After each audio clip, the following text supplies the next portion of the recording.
कच्चा इश्क। ट्रेन के एसी कंपार्टमेंट में मेरे सामने की सीट पर बैठी लड़की ने मुझसे पूछा, हेलो, क्या आपके पास इस मोबाइल की सिम निकालने की पेन है? उसने अपने बैग से एक फ़ोन निकाला। वह नया सिम कार्ड उसमें डालना चाहती थी, लेकिन सिम स्लॉट खोलने के लिए पिन की ज़रूरत पड़ती है, जो उसके पास नहीं थी। मैंने हाँ में गर्दन हिलाई और अपने क्रॉस बैग से पिन निकाल कर लड़की को दे दी। लड़की ने थैंक्स कहते हुए पिन ले ली और सिम डालकर पिन मुझे वापस कर दी। थोड़ी देर बाद वो फिर से उधर उधर ताकने लगी। मुझसे रहा नहीं गया। मैंने पूछ लिया, कोई परेशानी? वो बोली, सिम स्टार्ट नहीं हो रही है। मैंने मोबाइल मांगा, उसने दिया। मैंने उसे कहा कि सिम अभी एक्टिवेट नहीं हुई है, थोड़ी देर में हो जाएगी। एक्टिवेट होने के बाद आईडी वेरिफिकेशन होगा, उसके बाद आप उसे इस्तेमाल कर सकेंगी। लड़की ने पूछा, आईडी वेरिफिकेशन क्यों? मैंने कहा, आजकल सिम वेरिफिकेशन के बाद एक्टिव होती है। जिस नाम से ये सिम उठाई गई है उसका ब्यौरा पूछा जाएगा, बता देना। लड़की बुदबुदाई। ओह, मैंने दिलासा देते हुए कहा, इसमें कोई परेशानी की कोई बात नहीं। वो अपने एक हाथ से दूसरा हाथ दबाती रही, मानो किसी परेशानी में हो। मैंने फिर विनम्रता से कहा, आपको कहीं कॉल करना हो तो मेरा मोबाइल इस्तेमाल कर लीजिए। लड़की ने कहा, जी फ़िलहाल नहीं थैंक्स, लेकिन ये सिम किस नाम से खरीदी गई है मुझे नहीं पता। मैंने कहा, एक बार एक्टिवेट होने दीजिए, जिसने आपको सिम दी है उसी नाम की होगी। उसने कहा, ओके, कोशिश करते हैं। मैंने पूछा, आपका स्टेशन कहाँ है? लड़की ने कहा, दिल्ली। और आप? लड़की ने मुझसे पूछा। मैंने कहा, दिल्ली ही जा रहा हूँ, एक दिन का काम है। आप दिल्ली में रहती हैं या? लड़की बोली, नहीं नहीं, दिल्ली में कोई काम नहीं, ना ही मेरा घर है वहाँ तो। मैंने उत्सुकता बस पूछा। वो बोली, दरअसल ये दूसरी ट्रेन है जिसमें आज मैं हूँ और दिल्ली से तीसरी गाड़ी पकड़नी है, फिर हमेशा के लिए आज़ाद। आज़ाद? लेकिन किस तरह की कैद से? मुझे फिर जिज्ञासा हुई, किस कैद में थी ये कम से नराड़ सी लड़की? लड़की बोली, उसी कैद में थी जिसमें हर लड़की होती है, जहाँ घर वाले कहें शादी कर लो, जब जैसा कहें वैसा करो। मैं घर से भाग चुकी हूँ। मुझे ताज्जुब हुआ, मगर अपने ताज्जुब को छुपाते हुए मैंने हंसते हुए पूछा, अकेली भाग रही हैं आप? आपके साथ कोई नज़र नहीं आ रहा? वो बोली, अकेली नहीं, साथ में है कोई। कौन? मेरे प्रश्न ख़त्म नहीं हो रहे थे। दिल्ली से एक और ट्रेन पकड़ूंगी, फिर अगले स्टेशन पर वो जनाब मिलेंगे और उसके बाद हम किसी को नहीं मिलेंगे। ओह, तो ये प्यार का मामला है? उसने कहा, जी। मैंने उसे बताया कि मैंने भी लव मैरिज की है। ये बात सुनकर वो खुश हुई, बोली, वाह, कैसे, कब? लव मैरिज की बात सुनकर वो मुझसे बात करने में रुचि लेने लगी। मैंने कहा, कब, कैसे, कहाँ? वो मैं बाद में बताऊंगा, पहले आप बताओ आपके घर में कौन कौन है?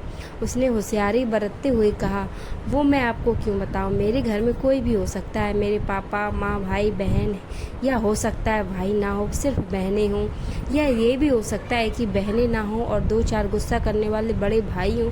मतलब मैं आपका नाम भी नहीं पूछ सकता? मैंने काउंटर मारा तो बोली, कुछ भी नाम हो सकता है मेरा, टीना, मीना, रीना, कुछ भी। बहुत बातूनी लड़की थी वो। थोड़ी इधर उधर की बातें करने के बाद उसने मुझे टॉफ़ी दी, जैसे छोटे बच्चे देते हैं क्लास में। बोली, आज मेरा बर्थडे है। मैंने उसकी हथेली से टॉफ़ी उठाते हुए बधाई दी और पूछा, कितने साल की हो? वो बोली, 18। मतलब भाग कर शादी करने की कानूनी उम्र हो गई आपकी? वो हंसी। कुछ ही देर में काफ़ी फ्रैंक हो चुके थे हम दोनों, जैसे बहुत पहले से जानते हुए एक दूसरे को। मैंने उसे बताया कि मेरी उम्र 35 साल है, यानी 17 साल बड़ा हूँ। उसने चुटकी लेते हुए, क्या लग तो नहीं रही हो? मैं मुस्कुरा दिया। मैंने उससे पूछा, तुम घर से भागकर आई हो, तुम्हारे चेहरे पर चिंता के निशान जरा भी नहीं है।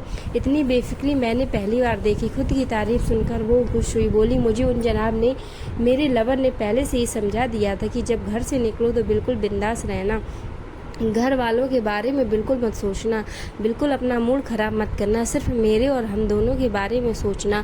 और मैं वही कर रही हूँ। मैंने से फिर चुटकी ली। कहा, उसने तुम्हें मुझ जैसे अनजान मुसाफिरों से दूर रहने की सलाह नहीं दी? उसने हंसकर जवाब दिया, नहीं, शायद वो भूल गया होगा ये बताना। मैंने उसके प्रेमी की तारीफ़ करते हुए कहा, वैसे तुम्हारा बॉयफ्रेंड काफ़ी टैलेंटेड है। उसने किस तरह से तुम्हें अकेले घर से रवाना किया? नई सिम और मोबाइल दिया, 3 ट्रेनें बदलवाईं ताकि कोई ट्रैक सिलेक्ट ना कर सके। मेरी टैलेंटेड पर्सन। लड़की ने हामी भरी, बोली बहुत टैलेंटेड है वो, उसके जैसा कोई नहीं। मैंने उसे बताया कि मेरी शादी को 10 साल हुए हैं, एक बेटी है 8 साल की और एक बेटा 1 साल का।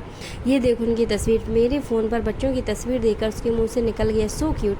मैंने उसे बताया कि ये जब पैदा हुई तब मैं कुवैत में था, एक पेट्रो कंपनी में बहुत अच्छी जॉब थी, मेरी बहुत अच्छी सैलरी थी। पर फिर कुछ महीनों बाद मैंने वो जॉब छोड़ दी और अपने ही कस्बे में काम करने लगा। लड़की ने पूछा, जॉब क्यों छोड़ी? मैंने कहा, बच्ची को पहली बार गोद में उठाया तो ऐसा लगा जैसे मेरी दुनिया मेरे हाथों में है। 30 दिन की छुट्टी पर घर आया था, वापस जाना था लेकिन जा ना सका। इधर बच्ची का बचपन खर्च होता रहे, उधर मैं पूरी दुनिया कमा लूँ तब भी घाटे का सौदा है।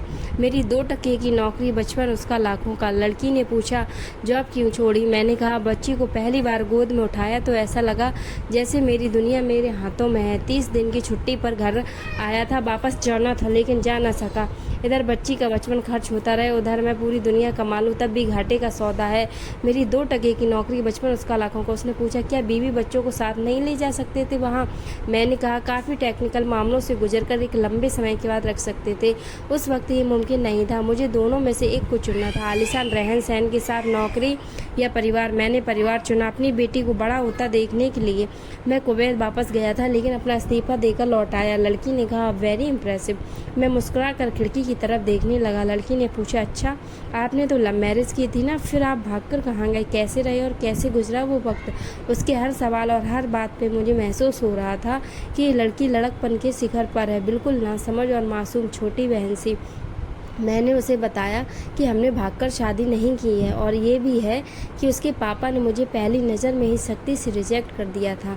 उन्होंने आपको रिजेक्ट क्यों किया? लड़की ने पूछा। मैंने कहा, रिजेक्ट करने का कुछ भी कारण हो सकता है, मेरी जाति, मेरा काम, घर परिवार। बिल्कुल सही। लड़की ने सहमति दर्ज कराई और आगे पूछा, फिर आपने क्या किया? मैंने कहा, मैंने कुछ नहीं किया, उसके पिता ने रिजेक्ट कर दिया। वहीं से मैंने अपने बारे में अलग से सोचना शुरू कर दिया था। खुशबू ने मुझे कहा कि भाग चलते हैं। मेरी वाइफ का नाम खुशबू है।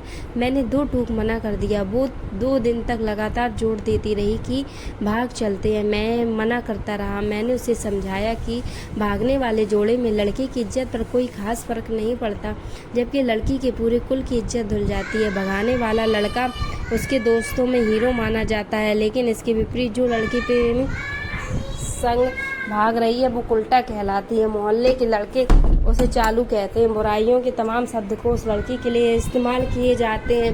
भागने वाली लड़की आगे चलकर 60 साल की वृद्धा भी हो जाएगी, तब भी जवानी में किए गए उस कांड का कलंक उसके माथे पर से नहीं मिटता। मैं मानता हूँ कि लड़का लड़की को तौलने का ये दोहरा मापदंड गलत है, लेकिन हमारे समाज में तो ये नज़रिया गलत है, मगर सामाजिक नज़रिया यही है। वो अपने नीचे के और दांतों तले पीसने लगी। उसने पानी का बोतल ढक्कन खोलकर एक घूंट पिया। मैंने कहा, अगर मैं उस दिन उसे भगा ले जाता तो उसकी माँ तो शायद कई दिनों तक पानी भी ना पीती। इसलिए मेरी हिम्मत ही नहीं हुई कि ऐसा काम करूँ। मैं जिससे प्रेम करूं उसके माँ बाप मेरे माँ बाप के समान नहीं हैं, चाहे शादी हो या ना हो। कुछ पल के लिए मैं सोच में पड़ गई, लेकिन मेरे बारे में और अधिक जानना चाहती। उसने पूछा, फिर आपकी शादी कैसे हुई? मैंने बताया कि खुशबू की सगाई कहीं और कर दी गई थी। धीरे धीरे सब कुछ नॉर्मल होने लगा था। खुशबू और उसके मंगेतर की बातें भी होने लगी थी फ़ोन पर, लेकिन जैसे जैसे शादी नज़दीक आने लगी उन लोगों की डिमांड बढ़ने लगी। डिमांड मतलब? लड़की ने पूछा। डिमांड का एक ही मतलब होता है, दहेज की डिमांड। परिवार में सबको सोने के बने तोहफे दो, दूल्हे को लग्जरी कार चाहिए, सास और ननद को नेकलेस दो, वगैरह वगैरह।